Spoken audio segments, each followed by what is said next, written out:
na hydrogel nazalaka moninga na yo te. Nazalaka moninga na yo te. Papi Gen tolobe la vie.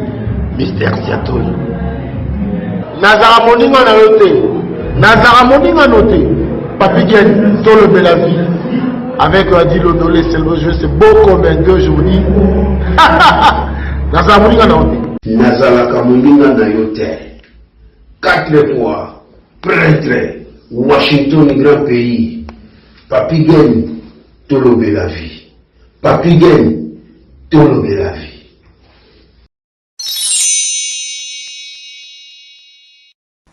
Voilà, chers amis, ici c'est l'homme de grignotage en sous-solo. Demandez-moi quoi? Je regarde la télévision avec les box Sepela TV. Je dis bien Sepela TV, enjoy télévision. Vous avez toutes les chaînes du monde entier par le box Sepela TV. Juste votre connexion d'internet, vous êtes Mobimba, RTNC, les chaînes de Kinshasa, Brazzaville, Ouganda, Cameroun, partout. Vous qui aimez le football, n'hésitez pas. Achetez votre box de Sepela TV. Vous regardez le monde entier dans votre maison. Moi là, je regarde les matchs de V-Club en direct de la RTNC de Kinshasa. Sepela TV. Sepela TV is very nice. WS Production, Willy Sionga. WS Production, Willy Sionga.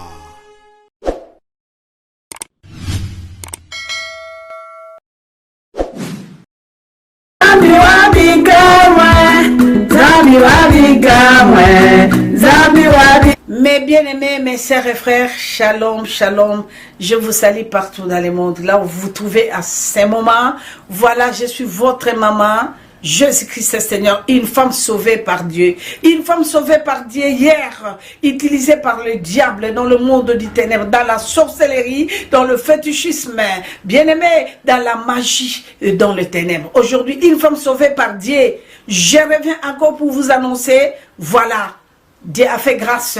Le Seigneur m'a invité encore à France. En France, à Paris, venez nombreux. Les 10, les 11, les 12 juin 2022, de 17h à 23h. Dieu nous aime. On se tracasse pour demander nos délivrances. Nous réclamons la délivrance nuit et jour. Voilà, Dieu nous a abandonnés 20 ans, je prie. J'ai croisé Dieu, rien ne va. Moi, je suis bien-aimé témoin au couleur. Une femme que le diable a utilisée dans la sorcellerie, venez. Venez expérimenter. Meilleure délivrance, c'est quoi? Mais venez, je vais vous montrer. Pendant 19 ans, qui est celle-là que je touchais? Qui est celle-là que je ne touchais pas? Dieu m'a sauvé aujourd'hui, il y a 28 ans que je parle. Son amour, sa miséricorde. Vous avez l'habitude de me suivre sur l'internet, mais maintenant Dieu a fait grâce. Il nous a donné cette opportunité. Je descends à Paris pour témoigner, pour dévaler tous les secrets du diable, parce que le moment est très mauvais. Rachetez le temps quand les jours sont mauvais. Regardez le signe de temps. Jésus nous aime. Venez nombreux, venez nombreux. Boya et belé na katina salle. Mais bien aimé, il y a Saint-Denis en France. Notre référence, gare du Saint-Denis. Merci, vous êtes là. Je pense que vous allez jamais regretter. Venez, Jésus nous aime. Merci.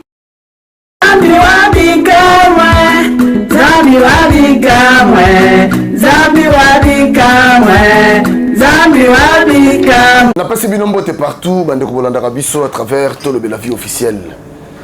Merci Nabino Nyoso. Nous connaissons Mbappé de Belé. Nous sommes ça la biso yango. Koluka ba information. Merci na grande équipe de travail à Bango. Washington, merci Nayo. Eric Shimanoka, merci. Pinosia Agostino Masosa, papa social, merci. Gina Mamale, merci. Ah, Gina Mamale, merci. Plein de bonnes manières. Merci na Papi Leroy, merci na Ipei Diego Kao de London. Jerry Mboma, na Canada, toujours. Ya Willy Sionga, merci. Merci aussi l'assistance à 5 collègues de l'Éternel. Voilà. Pour Nazana Batunanga. le soki yindi tongo midi pourquoi ba kota langa ba tout na te voilà lelo nazo yambela bino encore une fois fondro var bakomesana jari mo molinga ka boete hein fondro bon hiver mikolo belé hein mikolo belé parce que na ki na ba préoccupation belé na ligolo belé masolo ya biso ADN na te voilà peut-être semaine prochaine bien la fin de semaine au lobela lelo na ye pona makambo ya Congo parce que Congo eza likolo ya ADN soki Congo eza te ADN ozala te yango na lobela na Congo bon makambo ADN total yango après donc on a koloba ça n'engage que moi voilà ça n'engage pas ADN pe na otika lobela ADN tele voilà fondo na yambi bato bele basepela na wa bato bele omi na kende kote mo petit na mo uta Japon petit na pesi mbote bele yabi alandana baksado ndengolo alela fort c'est ça ndeli ke bato balinga ko bon parce que na zongisa par rapport à ba compliment ou ba attaque na ça de toute façon na sina mesana on ba komesana banga pesi na mesana ibo mesana ngana bango to mesana fondro ba komesana voilà to metano lisolo lelo au mona mboka na biso ndenge ni mboka ezoki ndenge ni pona yo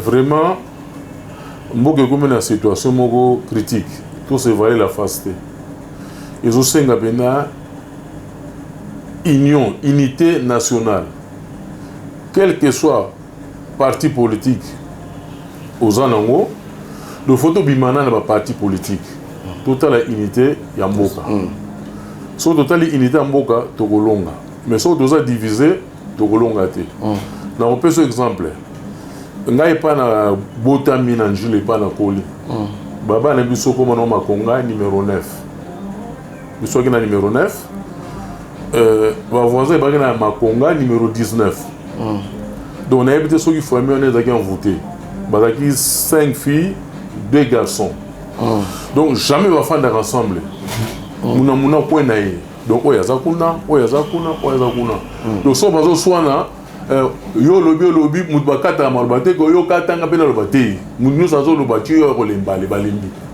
mais soki yo mutu alibanda oye ko luka bitu bana bango ba ko beta yo bango nyonso après bazongi position na bango donc le gozo za na biso na Congo ya mwana na par exemple ba congolais ba sali manifestation parti à présent Fayulu est manifesté c'est bon pour le Congo parti à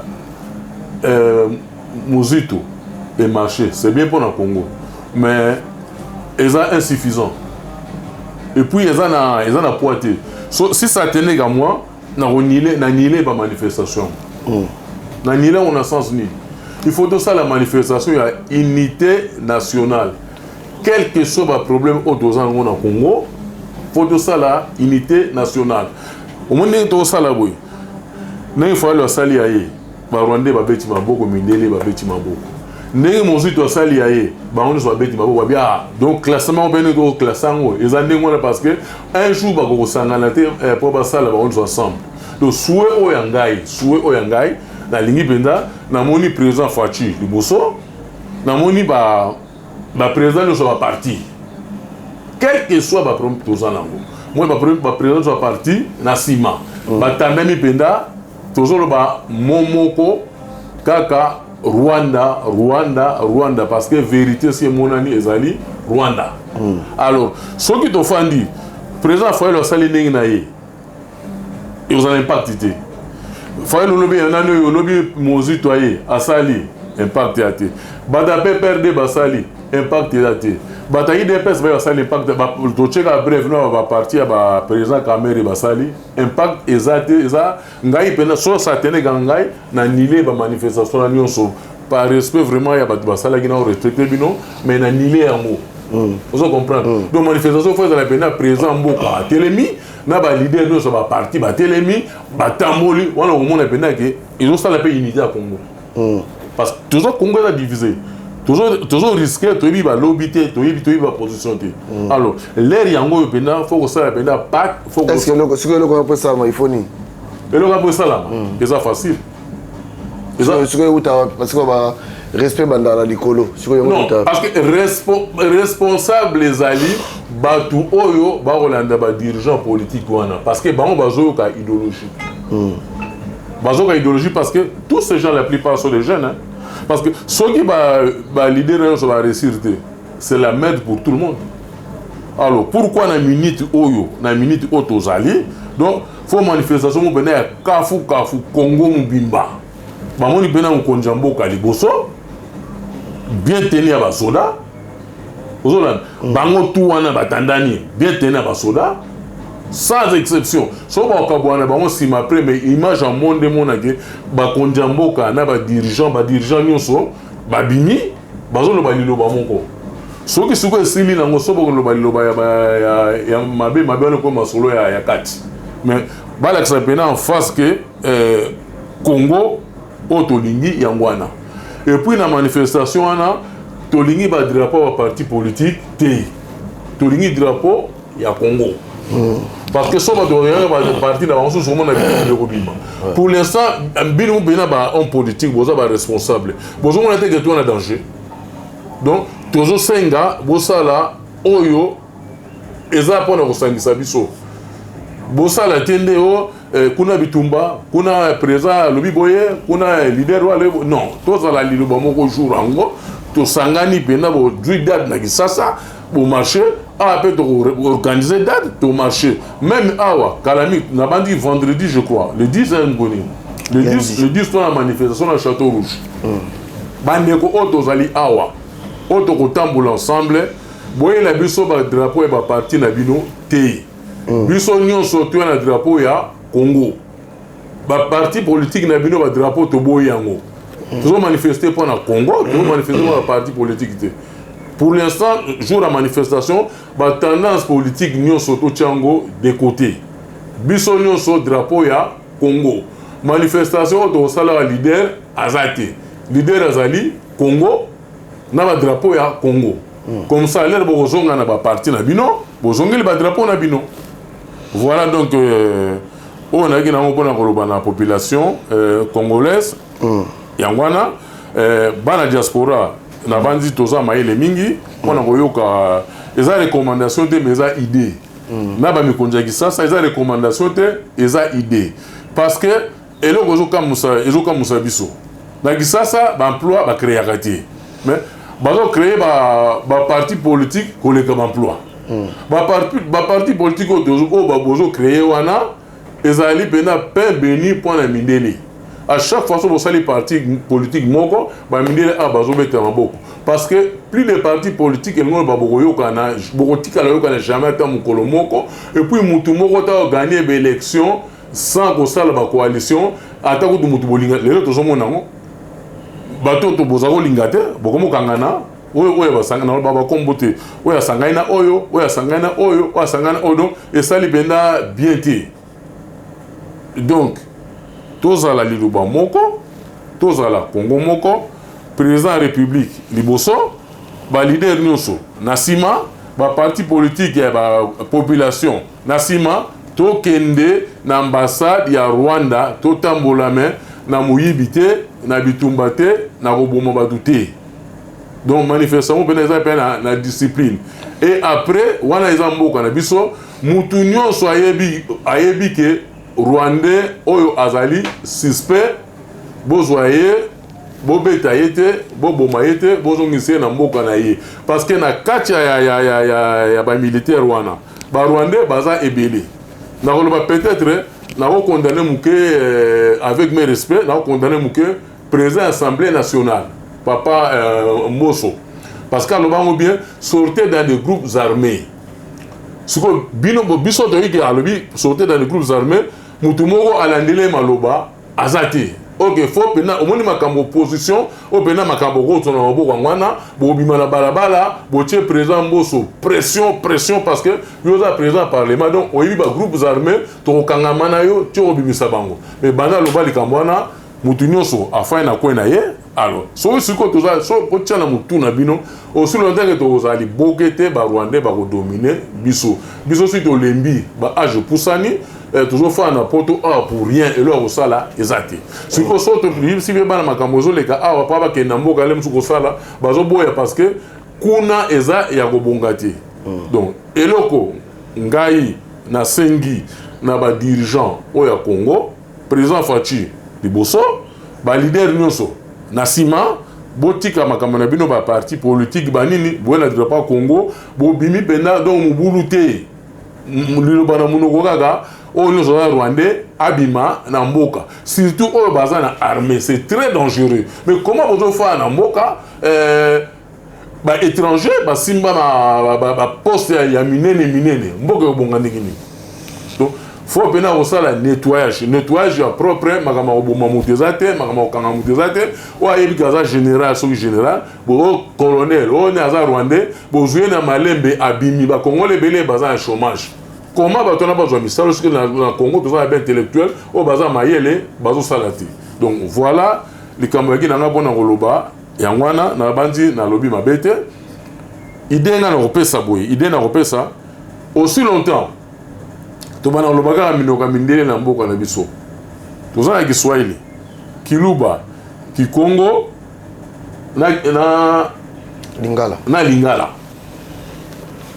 esaka mo mingi omoni awa mundele go atozo le ba français bien te mais soka yoki contenu ya likambozo lobela a corriger faut juste comprendre grâce à corriger à comprendre mais natala ka biso ba soi-disant ba pecho ba komi ba politicien ba pecho ba l'avenir mais ba l'avenir mais bazali trop parti ba sala la révolution na kati ya parti des leader le mabete o te wana ba lo bagangote parce que ba pecho biso de sala biso lo bi to zalate biso de zolo bilango peut-être pour na bango alors natala ka émission tout les kakanaki tout sans exception au moins un journaliste Moutabimio azali journaliste indépendant mais bana ça la émission a critiqué la parti a critiqué quand nous sommes journalistes indépendants mais aujourd'hui ba malamu parti on critique la parti mususu aux indépendants il y a pas de journalistes indépendants alors pour na reçu ça on a lancé appel la ministre de la culture ministre de la culture le Congo est en danger le Congo a besoin d'unité. S'il vous plaît, Kokabwana ibandera na se malé elle va le vu tu au vimba. Soki penda oko suspendre ba porte-parole nyonso ya orchestre. Ba porte-parole nyonso ya orchestre, on en a marre. On veut pas de porte-parole au bazo servir n'a rien. Ba porte-parole so bazo soit na ils ont touché be unité nationale. Na évité boza ba mikonzi mais na évité so makanisi ezali ministre de la culture en tout cas s'il vous plaît par tous mes respects faut ça la biso amour faut pas kanga makambo ya ba porte-parole tous ces porte-parole là bon ba leader d'orchestre c'est pas pour un musicien au moins par exemple na Zaiko petit na coup d'ayaka alobi makama Zaiko stili afinga raté atonga raté mais oyo ba roya wana na lingo ba komona bangote bino mo boyebi bango ministre ya culture suspendre makambu ya ba porter parole ezo bebisa unité nationale voilà donc et puis bana mikiana ba musicien faut respecter ba mikolo parce que o bino bo sala ba mikolo lo bino pe ko ba lokela bino et musique eza hiérarchie to bana ba douelenga ba wendo ba kale kiti ba franco ba rochero tout ça kiti na se lobi succès aussi là ba dumsu ba ozwa vraiment na ko telemela kamanengo o wana ba porte-parole nyonso fonctionne ezala suspendu parce que ça sert à rien et zo ba ça plus le collège division en Congo tu peux t'en appeler Masolo Mukete yo za Masolo qui joueur to sola ngote le sanga bio le mboka mais oyogili ki joueur oyogili Masolo ngaba ki joueur mais bon yo yebana na kombo yo kombo no yebana na ki joueur on dit bien Nandi. Na liga pour dire malo avec facilité. Nandi. Voilà, si quoi mais quand bête personne yo o bête pe na stade.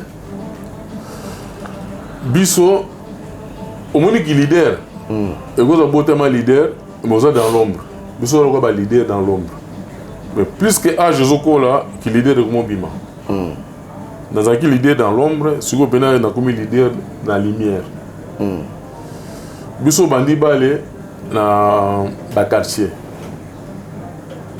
et puis l'équipe tout dans les cagas dans un capitaine à part na des ringi mal l'équipe tout dans les cagas dans un capitaine tout bandi balé balabala l'équipe mo ba obenga kotoko nini kotoko l'équipe mo ya Ghana ya commencé mais biso to beta l'équipe kotoko Nanjili kawana Nanjili l'équipe kotoko wana to beta championnat ngaza capitaine le raba président Martin Fayulu bazali mais abeta raté ayebani bana nuti abeta raté azaki gaucher ba obeta na quartier 12 na ba garçon mo chego na quartier 12 président Martin Fayulu ozo na bonjamboli numéro 4 passer na ye afin de passer numéro 4 biso obeta na koto bango ba wata na biso toujours beta na koto kwana na capitaine na kotokana to beta championnat to pola la match moko to gagner ma match tout na longo na kotoko ce qu'on a contre l'équipe moko ya ba quartier kala mabonza na engo ba makonga bonjambuli nga capitaine ngai partout ngale na capitaine yo no beta poseni na beta 4 ou 5 OK ngai capitaine na l'équipe wana bana Jules tout ba yedinga capitaine na mabonza wana to gagner l'équipe tout to pola ga l'équipe mongo ozoma de qui capitaine ba victoire qui capitaine ba victoire donc leader oyanga eza naturel mais qui dans l'ombre si ko l'air bene koki e bano bima so kina imana ndeni na kina imana ndeni nini na obeta na mambenga le na obeta na mambenga parce que Mambenga c'est avant ba Kiika ba Mamvukila ba Grand Nanga Emma ba Vie Makiadi ba Nico donc toi qui mobile biso après ce que biso to na deuxième équipe ya Mambenga ba obengo tropique et on est comme Mambenga ba bengo tropique biso to na deuxième équipe ce que les quelques joueurs ba Kei na ba Richard Mampuya ba Rex ba wana ba obeta avant ce que va gagner nyoso Kiika na Mamvukila bake na Dragon biso to beta na Mambenga ora Kiika ka moga o Kiika quoi ai capitaine na Mambenga alors Kiika bake Dragon siko le bake Dragon va gasika donc équipe là qui bena remanier biso siko toye l'air toye to beta match mo contre Kimo Kalamu wana ba misala nga to beta ba ensemble ba on azaki ba capitaine ezaki 3 bazaki bango 3 to beta match moko contre Imana de biso na Mambenga on entraîne biso entraîner Motinga que son âme repose en paix aki soda alors to beta match contre Imana talaga balua kisasa les matchs sili na libanda terrain to swana gina joueur moko sous que son âme repose en paix Mwanza ba benga Mirage akufa to lobani ga change quand même aloba bitumbate bon ici nango biso poli pa Mambenga zaki logola nani ya Imana do Mambenga ko gagner Imana te et logola donc pitbull à Imana ozoma sikoyo les matchs de Syrie toke wana to donc le to zongi ndaku lettre ya l'erreur sur Lifkin et au comment on anseke comment on anseke et na on sait que match la nagia obetate parce que babundaki o to bundaki te na joueur Imana to swana iga na fin na bon entraîner Motingia la fin na bon ce qu'on est les gars qui à mon avis ba des fois c'est belé to pour la 1-0 match en le to zongi sikoyo lobby to bana entraînement afin ça biso nyoso abi bana lelo wana bakika bazana na bilima na bana lelo fondro komi capitaine parce que ba on bazaki 3 mais nga ba tient capitaine nga mongo abi makamu tout au équipe siko yom do komi capitaine na koma capitaine ngwana na année wana na bimi meilleur libéraux ya ville province ya Kinshasa ba lobby do bazalaki ba joueur to danger au bauta mondial bazalaki mais ngai na bimi meilleur libéraux ya ville province ya Kinshasa Mambenga bimi meilleure équipe de l'année entraîneur na biso Motinga bimi meilleur entraîneur. OK, vous comprenez bimi meilleur entraîneur. Donc partout l'équipe na bana la leader si vous leadership bani pendant ko se confirmer.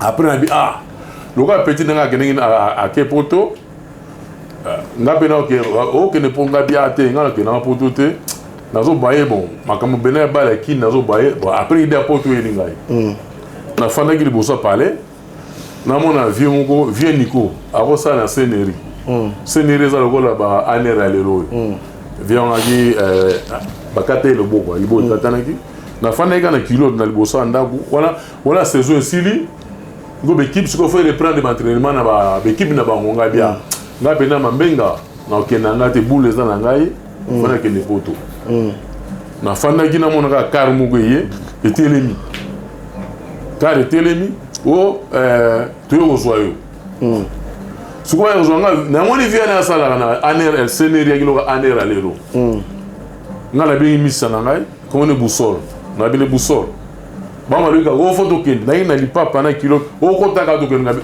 mais to kende wa non na ko ta na ku na zo na ndio na zo tricot na latinga ba misa na ngai zo plaque ya voiture wana misa zo plaque ya voiture so ele ko sala nga assurance viana ba gina vie Nico wana aza vie na fuka ya quartier abi ka so problème alonda vie ya quartier na ile pa bazo me mangati baké na biso ti na totel boso na pala ba vie wana Julie allez siko ba bon tolo ke ne ville ngala iba bazo me mangati même si ka misa ninga zo ki da plaque wana tolo ke yoma na vie yo ya biso ya quartier wana comme na ki vie mimi afana ki tobola bana quartier de ba baba ki tobola toketi na ville ngala zo be ba bazo me mangati toketi na ville ngana batu ni wala ta sapato numéro ni ngabe na yebité mais so nga na ta 9 10 na mona ga bazu sac ba ina sac na bi biloko ya kina katite na be ba zo me mangati to joindre dire suko stade du 24 novembre comme stade Malula stade 24 novembre o igire na street stade eza na kota commune na Kinshasa na stade moko ezaka wana en face na baba munene après école catholique na les catholiques eza na église catholique ezaka le plus na bosa kombo nango na tala to koti na kati wana le to koti na kati sikoyo babina nga fungula valise e fungula sac na fungula sac bo na mona ba équipement nyos bana na seti likolo o nata azo comprendre alati on est stade wana plein bakuti libanda donc place ezate na kati na libanda plein ya osakanante azo buta boye na kota boye wana soko bakiyika bazongi imana fazaki na bilima bazongi imana parce que na Mambenga tozaki ngai fila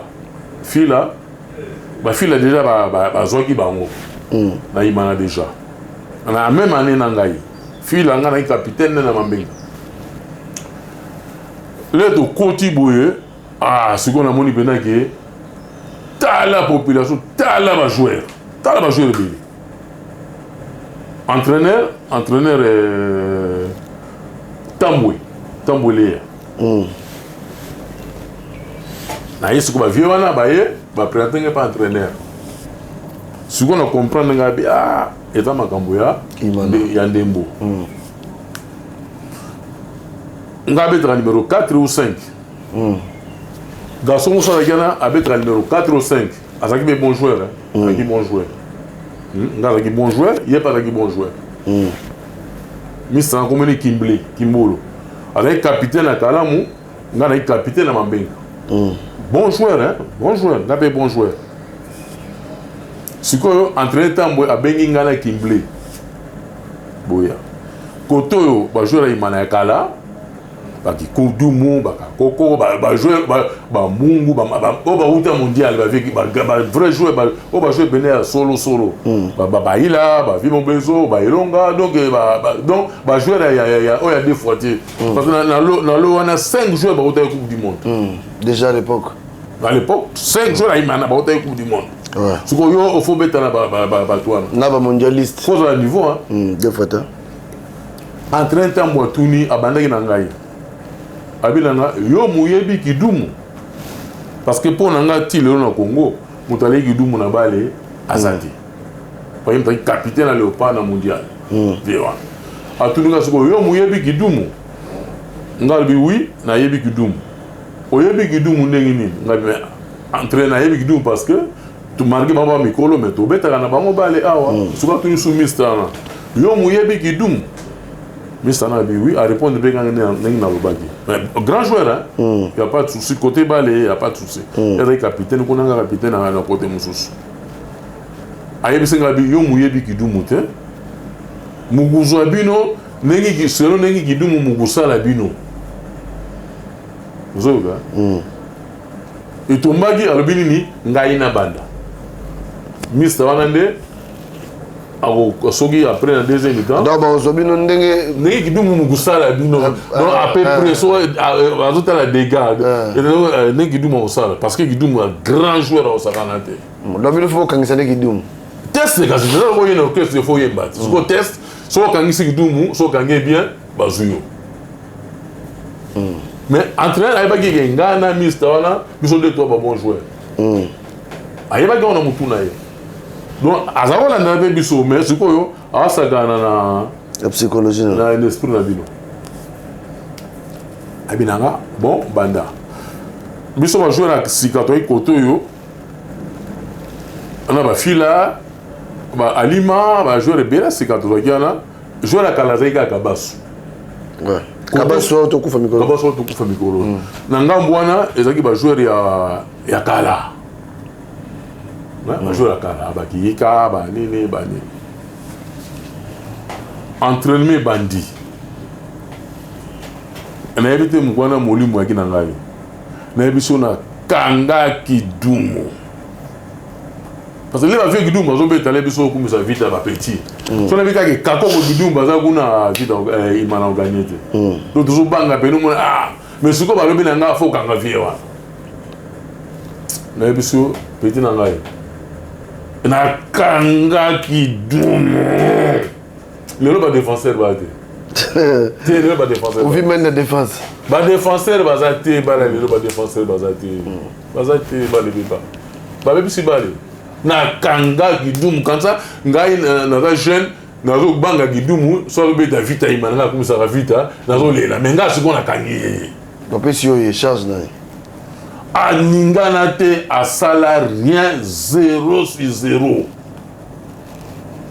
Si que tolana ki bale mo bona na PC poids à quoi est-ce qu'on a zui bale pour na PC passe pas liangai double bena kana pas na quoi entraîner tambwe à quatre entraînement parce que Kidumu a le Messi donc c'est le chef. Yo sala bi lelo yo longwe très longwe au bo longwa. Entre temps malobi ba jouer la Kala bozonga kuna ba jouer la Sika bozonga kuna. Abeyi capitaine Kidumu. Biso na Mister na totika na otondo. Abeyi capitaine Kidumu ba ko sola capitaine Kidumu. Ko capitaine Kidumu le razongi abeti ngabo. Aleki. Entraîneur Tambwe a bien gagné Mister.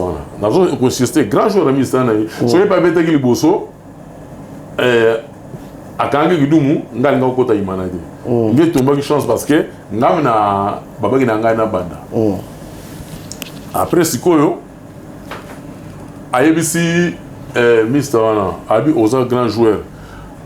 alobi na misa yo ata muleki ye mais nga muzwi ye alakisi ngai abi nga muzwi ye et puis alobi na nga na continuer na beta match mobile donc nakota imana ndenge wana Ok. nakota imana ndenge wana Ok. et en plus esili te lese ko nakoti imana pré-match faut beta imana vita Obeta combien de matchs déjà na Imano? ah ebele. On voit jamais na Imana. Ah? On voit jamais na Imana. Ah si? Ah bon? Si. Tobeta ba Coupe du Congo, na mona Rwanda bona misu na ngatu koma ba Goma ba Lubumbashi ba mboka ebele to koma. Ngazo mona Rwanda boye. Toujours to kata Congo Rwanda na toujours il est to sagi mois de détente moko to kono ko se défouler na bateau to mona bela Rwanda. Bon ça combien de temps na Imana? Na Imana na sagi une année. Un an. Un an na le mois na Imana parce que c'est chaud. Na Ndoga c'est chaud. Donc Sokoza Mulumbu c'est chaud. C'est-à-dire Imana faut Kisi. L'équipe a miné Néona c'est chaud. Ça au gros ça nous succès année mais année on a muso Sokoza bien préparé te. Le gars sont bien préparé te c'est chaud. Bon yo bete kuna so côté faut na masolo. Mais là to beta na Mambenga ngai au moins so ba joueur ba sa Kisi na bana banganga. Nga na za part. Na za part. Makamba Kisi est marqué na capitaine équipe. Kisi est allé ngate. Mais na bimaki meilleur joueur pour les gars ba Simba ba bazos bon ba misa ba Simba Kisi ya kokota banganga te. Mais Kisi équipe aux oblige Simba. Oza mabende soki yo moko ke ko luka succès. Kisi équipe on est escondien. Kisi équipe est ensemble. Zandeni ba bisi no mafuta mo. Même sous Pagola boy, même sous Zété Sala boy, même sous on est ensemble. Bon, ils ont bien mais ensemble. Mais oh, ce que yo ke ko luka yo moko on est grave. Si est-ce que bani babaka na maladie bani. Oui, bon on a un dérangement na imana ni. Ngana imana qui titulaire indiscutable. Vieux Guillaume sur le mondial la fin na ban. Eh, ngazo lo bana yuti. Tchono beta bien fondo. Oh. Ngai nazo bano lelo ba défenseur na bala lelo bazati. Nga so na pesi obi lata moto ngazo. Oyo ka jomo ko lupeta. Afana na Portugal. Benga etuna ye ngala zana. Na peso ka kombo mafana Portugal. Soka yo kinga ay bayidi. Ndaye biso kanga ndaye wana ndaye na Mambenga. Ndaye Mutumbula. Biso ba défenseur. Nga so na kangio papi, so na kangio olekati. Ba bien kota kote musumenga na yo olekati. Olekati fundru. Mais là so ba na yo. Donc après sikoyo championnat là le aussi là on a tout gagné coupe coupe du Congo d'Isaïr. Ngaza médaille na topila vita aller retour match en net au témoin. Ta génération na ba bien. Histoire à moi expliquer on était pas ils ont moulay trop. Après c'est quoi donc entre trois entraînements côté maman yemo. Il fallait que nous beta suko coupe d'Isaïr le wana na banda ba mbujimo bi ba mboka moka ndengwana. Alors non la capitaine Kidumu mbala moko awa loko le beti loko canon. C'est il ko comme problème. Na bondi na kin na kokite. Ah. Elle est sa maman ben non. Boke na Congo et pas ya papa. Pas ya papa na ye. Kenenge pas ya papa ya maman. Basali singa na bongi. Là na ozonga tozonga problème na quelques dirigeants ba ninga mosusu. La DSMP. Ce qu'on a écouté, ce qu'on mutu azobeta place na ngai azobeta bien.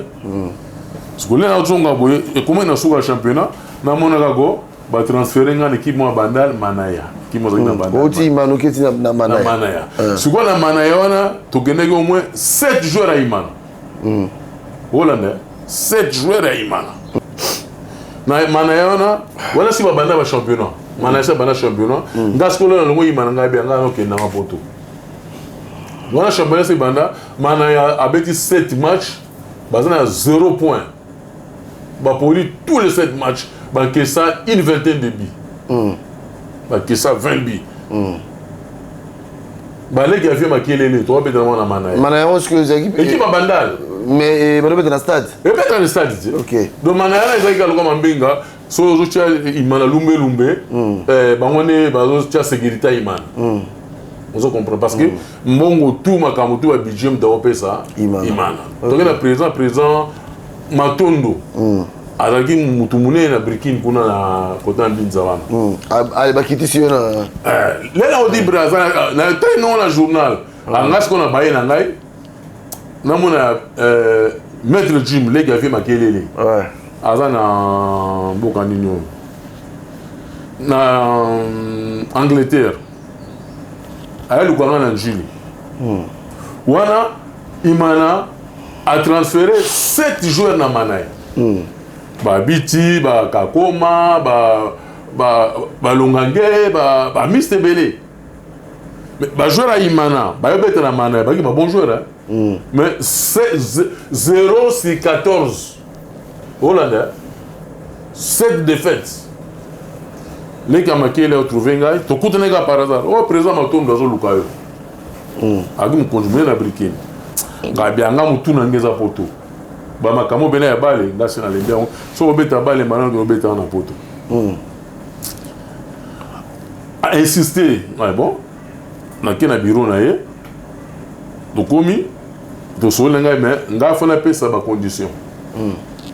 Pesa ba condition. Comment va jouer tous 7 il y a Imana. Ba outi na Imana, bon équipe ils ont matati. Roland. Parce que 7 ata ba kiti, mais équipe faut ça jamais Mikolo parce que va jouer na Imana, de temps en temps ba za robeta. Malgré toi qui na banga za titulaire mais ba on peut de temps en temps ba za griller temps de jeu. 0 sur 14, marqué ba jouer na bazaki. Na kena Brikin, Managi na très montré King akufa. To keneti na briki ne pas présent Matondo. Ngabi condition na pesi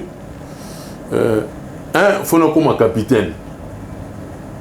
Wana toki na Mr Moba a bien Jean-Marie Maïmba. Azala formateur ba petit mabali. Na bisi banalelo na bisi en face. Banalelo ngam na comme capitaine. Na du brassard. Comme capitaine.